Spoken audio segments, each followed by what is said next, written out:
อยู่ที่สั้นจอมสังฆาใต้แหล่ลูกเฮนใต้สั้นจอมเมืองกอกตั้งอ้อยเสโฮมกันซัดปังสัมมนาเกี่ยวลุยลองตรงวงอาเซียนปี2015ตื้อตั้งแหล่ลองเข่งตะในตรงวงปีน้องใต้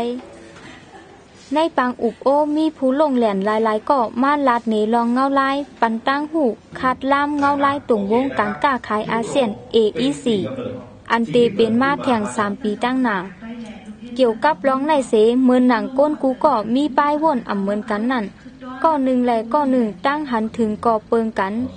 ก็หนึ่งมุงหันสายงายอ่ำลีเซตามังก็มุงหันสายงายลองดีตาพี่น้องใต้แหล่ก้นในเมืองโฮมตุ้มทุกชนชาติหนึ่งรัฐหลายชาติไทยใหญ่ว้าปะโอปะหลองธนุโกกั้งใช่ไหมครับเยอะแยะเต็มไปหมดเลย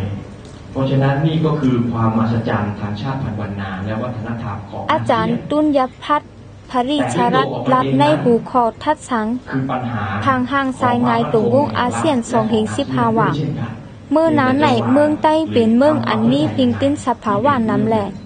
เมืองมีอำนาจเจ้าเงินทุนเขาตื้นเตะเขามือลงตื้นอำห่าง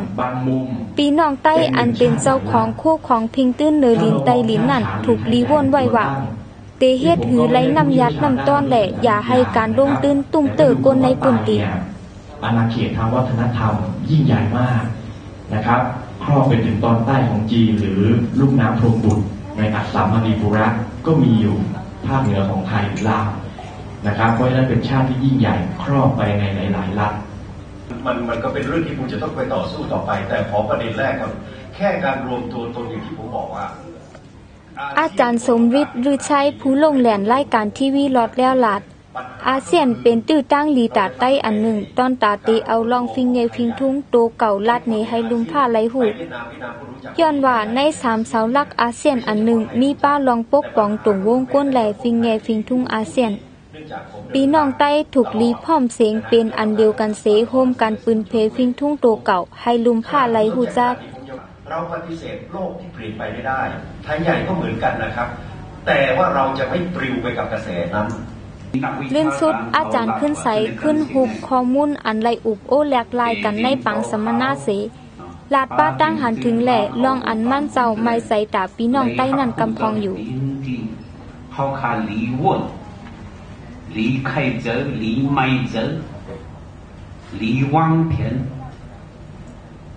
แต่เลยเหตุการณ์กว่ามือหนาทีเดียวมันก็บอกว่าตีมึงเขาไหนมาเลี้ยวเป็นอ้อนกันมาเมวานเมเมืองอยู่เนาะมาเกิดยื้อกันอยู่มันก็เย่าหลอกหลงนั่นกุ้ยภายในอาเซียนซ้ำอังเฮ็ดให้กุ้งเมืองโฮมกันกุ้ยก็หลายวันหลายเมืองในยังตึกขัดเจอทางเมืองเผือเมืองมันในยังไปเย่ามังเมืองในทำทางเมืองมันไปเย่าไว้มันก็ตั้งใครเจ็บออกเที่ยงมันเปลี่ยนฉะนั้นการเรียนรู้ในการทำงานในปี2015แทง3 ปีตั้งนั้นไหนเป็นปีอันผู้นำกุนเสียงซ่านวันออกเอเชีย10จึงเมืองไทยมาเลเซียสิงคโปร์อินโดนีเซียฟิลิปปินส์บรูไนลาวเวียดนามกัมพูชาเมืองโฮมตุ้มโฮมไล่ใส่กันอันเป็นมาตรงวงอาเซียนอันมีความขวัญหวัง1มุงไม้1เสื้อสายพัง1ตรงวงเดียวเสมี3เสาหลัก1ตรงวงรองห่มลมการเมืองแลรองมันกึ้มหนิมเศร้าอาเซียน